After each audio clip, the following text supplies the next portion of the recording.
Welcome to Biga Multimedia, where story is life and learning is our habit. History is our home of lessons for the present. Let's continue the story of the clever parrot's hour of strategy.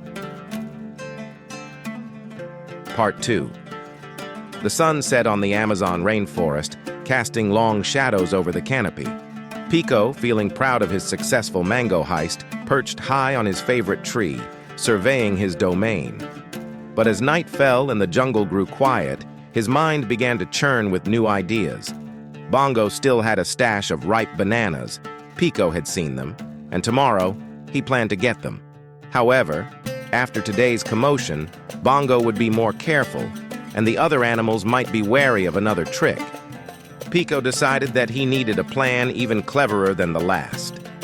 He chuckled softly, letting his mind work through the details as the stars twinkled above. The next morning, Pico rose early. The jungle was quiet, the air still cool. He flew over to Bongo's tree and saw the monkey had barricaded himself with vines and branches, turning the tree into a fortress. Bongo wasn't taking any chances today. Pico fluffed his feathers. Well, this will be fun, he thought. His eyes darted around, seeking inspiration. That's when he spotted Flora, the wise old macaw, resting in the branches of a nearby tree. Flora had lived in the jungle for many years and had earned the respect of all the animals. She was known for being kind, fair, and perceptive, and no one dared cross her. Pico swooped down next to her. "Good morning, Flora," he said in his most respectful voice. "Isn't it a beautiful day?" Flora tilted her head, her sharp eyes taking him in. "Good morning, Pico.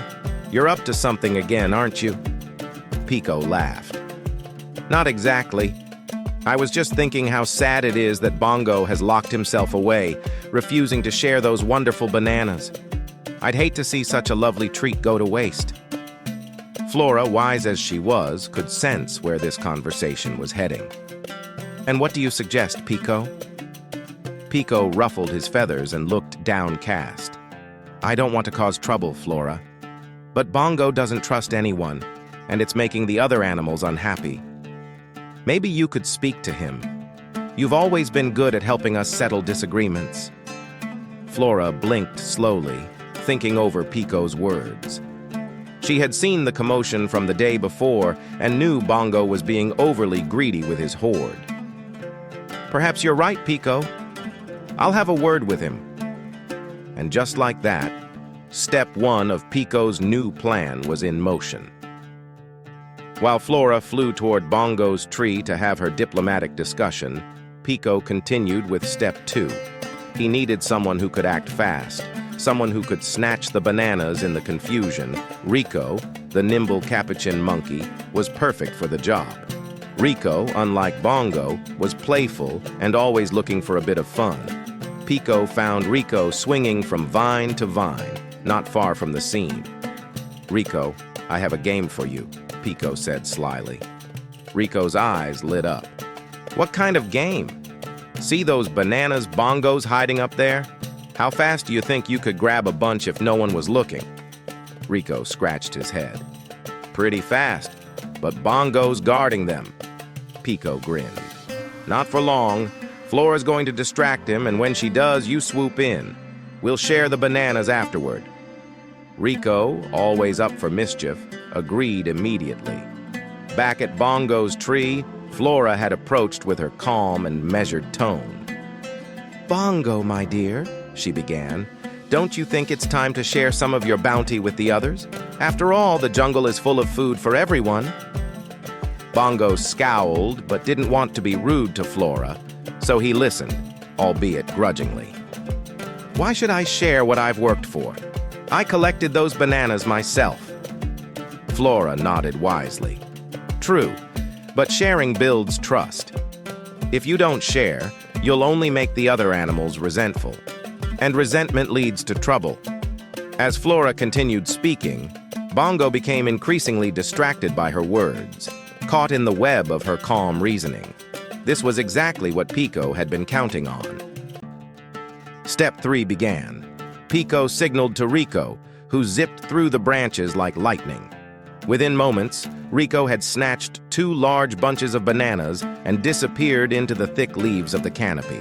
Bongo, completely unaware, remained engaged in his conversation with Flora. When Flora finally flew off, satisfied that she had softened Bongo's heart just a little, Pico and Rico met in a quiet clearing. They split the bananas between themselves, each delighted by how flawlessly the plan had worked. As they feasted, Rico laughed. "You're always one step ahead, Pico. How do you come up with these plans?" Pico smiled, taking a bite of banana. "It's all about patience, my friend. Watch, listen, and wait for the right moment. Most of the time, others do the work for you." But Pico wasn't done yet. He had a larger plan brewing in the back of his mind. The next time, he wouldn't settle for just a few bananas. There was talk of an ancient treasure deep within the jungle, a treasure that no animal had ever found. As the day drew to a close and Pico flew back to his perch, he thought about that treasure. If he could outsmart Bongo and the rest of the jungle animals, what was stopping him from outsmarting fate itself? The parrot's adventure was far from over. This was just the beginning. Don't forget to subscribe and hit the notification button from Biga Multimedia. Drop your comments if you love this story. Stay tuned for the continuation of the story on my next post. Until then, bye-bye.